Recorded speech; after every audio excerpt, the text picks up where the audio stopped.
Agora, só estou encerrando já, né? Como é que isso deve acontecer? Então, para a gente entender, vamos pensar no que se chama, que é um modelo agroindustrial de produção e conversão de biomassa. Isso aqui é um conjunto de equações, de balanço de massa, energia, etc., que se você escrever essas equações, você vai obter, na verdade, o que se chama aqui uma usina típica de cana, que não precisa ser de cana, sabe? Esse estudo foi feito para cana porque está fácil aqui. Mas nós fizemos, por exemplo, também para acácia negra, no Rio Grande do Sul, para soja, para vários outros tipos de biomassa. Mas, basicamente, o que esse modelo mostra é um equilíbrio entre dois tipos de operação. As chamadas operações de campo e as operações ou os equipamentos industriais. Do ponto de vista da indústria, você quer ter uma área de plantação cada vez maior, porque quanto maior a área plantada, maior o volume total de cana processado, maior o equipamento industrial, porque você precisa fazer isso no período da safra, né? E, consequentemente, você consegue se beneficiar de economias de escala. Tá? Por exemplo, uma coisa é comprar 1 tonelada de calcário, outra coisa é comprar 1.000 toneladas de calcário, você consegue comprar mais barato. Tá? O uso de insumos, eficiências termodinâmicas, quanto maior uma caldeira, mais eficiente ela tende a ser. Então, o faturamento e a eficiência é proporcional à área, que é proporcional, digamos, a esse R quadrado, que seria, imagina que a sua plantação é um disco de raio R.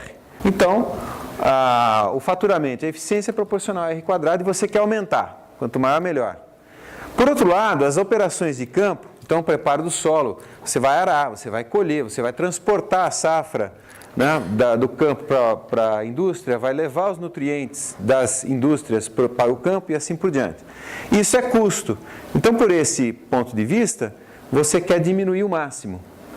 Né? Só que essas operações, elas são proporcionais à área, ou seja, quantidade total de área a ser preparada e vezes a distância, né? Porque você tem que transportar isso. Então é proporcional a R ao cubo. Tá? Então olha só, se você olhar, o que acontece? Seu faturamento você quer o maior possível, a linha azul, mas o seu custo, ele cresce devagar no início, mas como é R ao cubo, depois ele dispara. Então isso define um limite de viabilidade, que de fato se observa. As usinas aqui do estado, isso aqui é um histograma de todas as usinas do estado de São Paulo.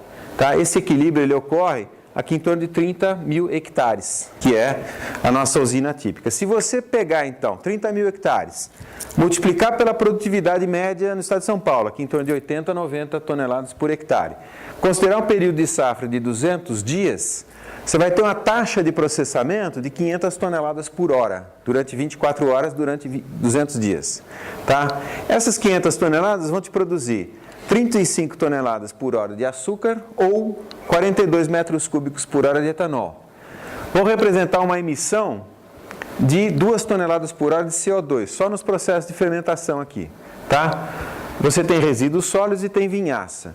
E essa 500 toneladas por hora de vinhaça, e essa vinhaça tem 1 tonelada por hora de NPK, né, de nutrientes que saem do solo, que você tem que levar de volta para o solo. Então, esse problema, na verdade, ele tem 3 níveis, né, que são as operações de campo, a produção agrícola, as operações de processamento e a conversão industrial. Aqui o efeito de você investir em tecnologia de campo, quer dizer, faz os custos crescerem mais lentamente, então permite você aumentar a área de plantio com consequente aumento de faturamento. Tá? É a mesma coisa se você investir em tecnologia do processamento industrial.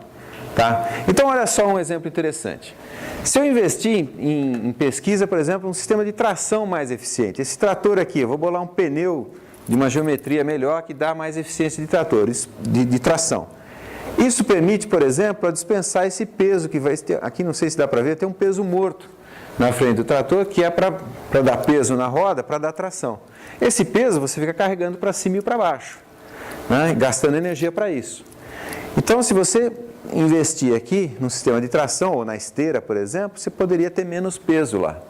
Consequentemente, ser menos gastão. Né? Consequentemente, aumentar a sua área de plantio. Isso aqui é uma usina no Vale do Paracatu, que é uma usina que é o dobro daquele tamanho médio lá, de 30.000 hectares. E é assim porque lá no Vale do Paracatu é plano que nem uma mesa. Está vendo aqui, ó? Né? E é irrigado, inclusive, ali no fundo passa o rio Paracatu. E aqui os caminhões chegando. Isso aqui, na verdade, é um problema, porque é projetado para descarregar uma carreta dessa em 5 minutos. Tá? Se tem fila aqui é porque tem algum problema de logística lá. E a ideia agora, só para terminar, é evoluir no sentido de se transformar numa biorefinaria. Quer dizer, não produzir só açúcar e etanol, mas produzir solventes, produzir tintas e assim por diante. Tá? Como isso pode ser feito? Deixa eu mostrar aqui para vocês. Então, esse esquema que está aqui é uma usina hoje. E lembra, isso foi feito para cana porque é o nosso cotidiano, mas vale, né, com adaptações para qualquer outro tipo de biomassa, para eucalipto e assim por diante. Né? Na Exalc a gente está trabalhando, por exemplo, com uma espécie de eucalipto que tem muito açúcar na casca. Então isso aqui se aplica tal e qual. Tá? Então eu tenho as minhas 500 toneladas de cana por hora, então eu vou processar, eu vou extrair a palha, vou extrair o suco, né? O caldo da cana eu posso usar para fazer açúcar ou né, usar para fermentar, destilar e produzir etanol. Isso aqui é o que tem hoje. O bagaço eu posso queimar para produzir eletricidade, produzindo 50 megawatts. E olha, só para vocês terem uma ideia, isso aqui é uma usina média, né? O Brasil tem 440 e poucas usinas desse tamanho médio aqui. Cada usina exportando em torno de 50 megawatts. Um empreendimento de fotovoltaico, por exemplo, que eu conheço alguns na Europa, mas um dos maiores que eu conheço, perto de Berlim, tá? Tem 4 megawatts de fotovoltaico. Né? Só uma usina tem mais do que 10 vezes isso daí. Então, para vocês verem o potencial e o problema da escala que é. Agora, o que a gente quer fazer é o seguinte. A gente quer pegar parte do bagaço, né, pré-tratar e hidrolisar, gerando açúcares fermentáveis e aumentar a produção de etanol, que pode pular de 42 para 82 metros cúbicos por hora, sacrificando, obviamente, um pouco da eletricidade aqui. Tá? E a gente quer pegar aquele CO2 e a vinhaça que contém nutrientes, cultivar microalgas, porque tudo que a microalga gosta é nutriente, né? Microalga é uma planta, então ela quer nutriente, sol e CO2. Então eu pego o CO2, os nutrientes e o sol, ponho num fotobioreator, que é um reator de cultivo de microalgas, tá? Produzo as algas e vou ter, por exemplo, água limpa, nutrientes e biodiesel. Tá? Então essa é a ideia. E espero que vocês venham a trabalhar nisso tudo.